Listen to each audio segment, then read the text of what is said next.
Hallelujah, praise the Lord. आप सभी को जय मसीह की। हम धन्यवाद करते हैं परमेश्वर की उस सामत का जिसने हमें मुझसे दोबारा इन वचनों के साथ और इस सामत के साथ भरा और आपके साथ मिलाया है, क्योंकि हमारा परमेश्वर सामत से भरा हुआ और अत्यंत महान परमेश्वर है, जो हमें कभी किसी कष्ट में नहीं पड़ने देता और हमारी हर पल सहायता करता है और हमें शांति देता है, क्योंकि हमारा यहोवा जो है वो शांति का दाता है। हमें कभी भी किसी मुश्किल में घबराना नहीं चाहिए। परमेश्वर से हमेशा शांति को, पुण्य को मांगना चाहिए, जो कि हमारे जीवन में जो है पूरा होता है। आज हम प्रे करेंगे। आज जैसे हम देखते हैं कि जो कोरोना महामारी का जो संकट है वो चल रहा है, और उसके विषय में जो आज प्रे करेंगे कि जो लोग इस बीमारी से जो जूझ रहे हैं उनके लिए भी प्रे करेंगे, और आप सभी के जो बिगड़े मसले हैं उनके लिए भी हम प्रे करेंगे। और आप जैसे हम लोगों को पता है कि परमेश्वर का बहुत जल्द आने वाले हैं, और हम सभी को जो है जागते रहना चाहिए। हमें कभी भी शैतान के बंधन में नहीं आना चाहिए, क्योंकि शैतान जो है हर पल देखता है कि हम कब परमेश्वर से दूर हों और कब वो हमें जकड़ ले। और इसलिए हमें जो है परमेश्वर के उस वचनों में जो है चलना चाहिए, और कभी भी उन वचनों से दूर नहीं होना चाहिए और उन्हें अपनी ज़िंदगी में लागू करना चाहिए। आज का जो हमारा वचन है वो है परमेश्वर के जो आने का जो बात है उसके विषय में जो है वो हमारा वचन है, जागते रहो। जो है मत्ती 24 उसका 36वां वचन जो है उसमें लिखा है कि जागते रहो। 36वां उसमें लिखा है, उस दिन और उस घड़ी के विषय में कोई नहीं जानता। कौन नहीं जानता? हम लोग नहीं जानते कब परमेश्वर आ सकता है, कभी भी आ सकता है, कोई टाइम नहीं है उसका, क्योंकि परमेश्वर ने, हम जैसे जानते हैं, मनुष्य जाति बहुत पाप कर रही है, और ऐसे परमेश्वर का जो क्रोध है वो बढ़ रहा है, वो कभी भी आ सकता है। जैसे जो बीमारियाँ बढ़ रही हैं, इसी तरह परमेश्वर का जो आने का जो समय है वो बहुत ही नज़दीक है। जो है हमें जागते रहना चाहिए। हम इस वचन में क्या देखते हैं?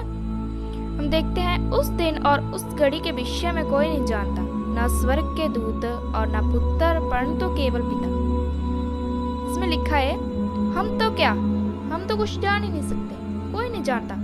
सगो परमेश्वर के जो दूत हैं, स्वर्ग के दूत हैं, और जो पुत्र है केवल पिता, पुत्र भी नहीं, केवल पिता। स्वर्ग के दूत भी इस चीज के बारे में नहीं जानते।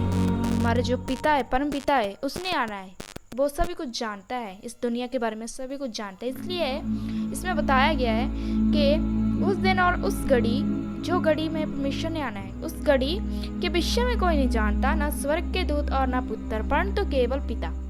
जैसे नूह के दिन थे, वैसा ही मनुष्य के पुत्र का आना भी होगा। जैसे हम लोग जानते हैं कि नूह के दिन में जो है जल प्रलय आई थी, और सभी नुकसान, इतना बड़ा नुकसान हुआ था इतनी चीज़ों का, पर परमेश्वर ने सिर्फ नूह था जो जिस पर परमेश्वर ने दया की थी, और जल प्रलय से मतलब कि उसको मुक्त किया, उसके परिवार को बचाया। उसने एक जहाज़ तैयार किया, नूह का जहाज जिसको कहते हैं, और वो है सभी पंछी, सभी जो जानवर थे उनको इकट्ठा करने के लिए परमेश्वर ने कहा, क्योंकि वह जानता था, क्योंकि परमेश्वर उससे प्रेम करता था, क्योंकि परमेश्वर उसी से प्रेम करता है जो उसके बातों से, उसके वचनों पर चलता है।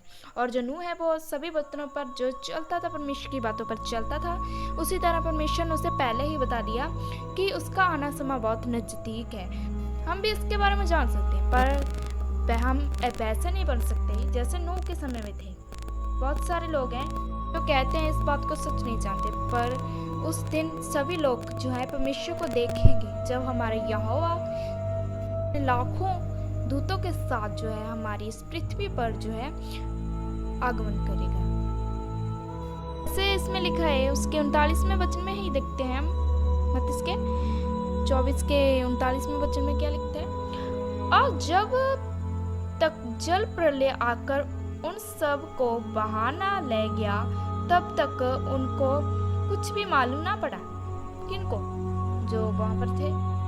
पर जो परमेश्वर ने, वैसे ही उसमें लिखा है कि और जब तक जल प्रलय आकर उन सब को बहा न ले गया, तब तक उनको कुछ भी मालूम ना पड़ा। वैसे ही मनुष्य के पुत्र का आना भी होगा। जैसे जल प्रलय आई, किसी को मालूम नहीं था, पता, सभी अपने काम कर रहे थे, सभी कुछ पाप कर रहे थे लोग, कुछ ये किसको नहीं पता था कि परमेश्वर का आना है, नजदीक है, जल प्रलय आने वाला है, इतना बड़ा भूकंप आने वाला है।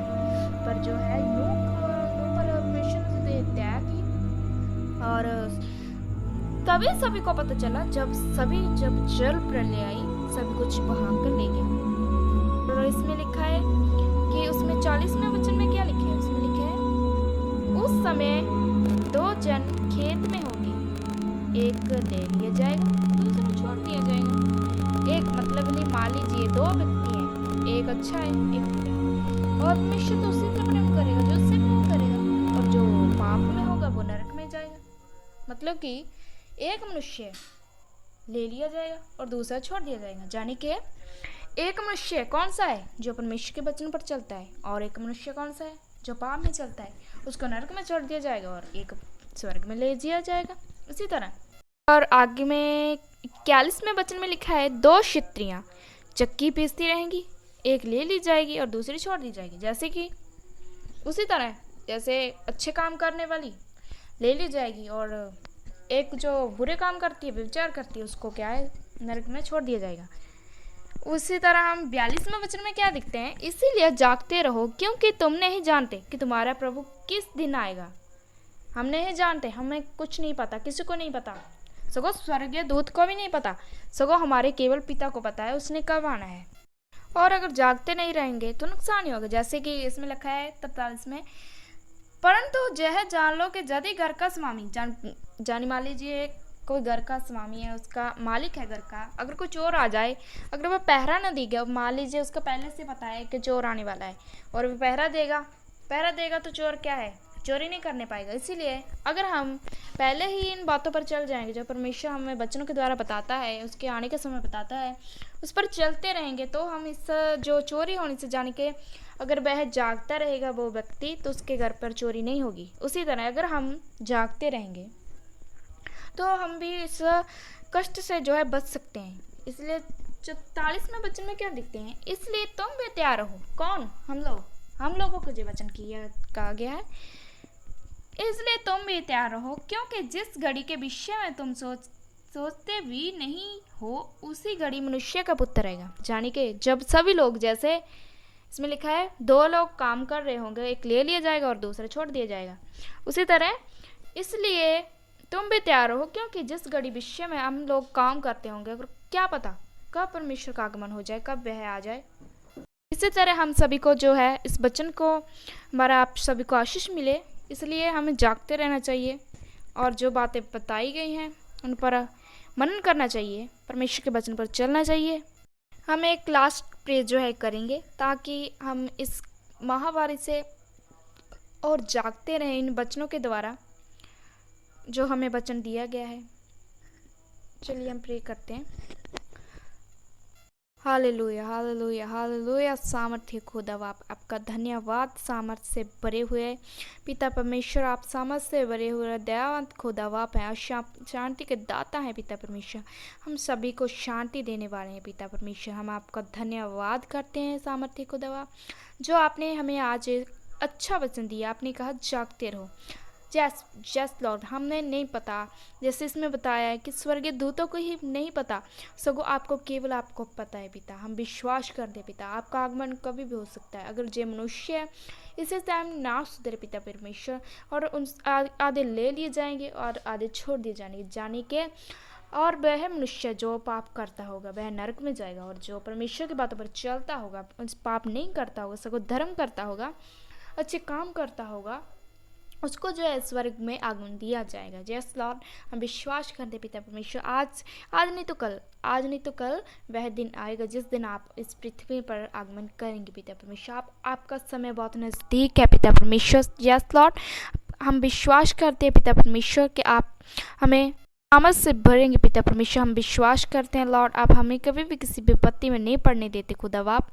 करते हैं इन भाई बहनों के लिए पिता परमेश्वर, जिस बच्चों को सुन रहे पिता परमेश्वर, इन पर दया कीजिए पिता परमेश्वर। इनके सभी जो काम रुके हैं पिता परमेश्वर, इस प्रेयर को सुनने के बाद इनके काम बनने पाए। यस लॉर्ड, हम विश्वास करते हैं आप हमारी प्रेयर को जरूर सुनेंगे पिता परमेश्वर। आप समझ से भरे हुए और दयावंत खुदा बाप पिता परमेश्वर।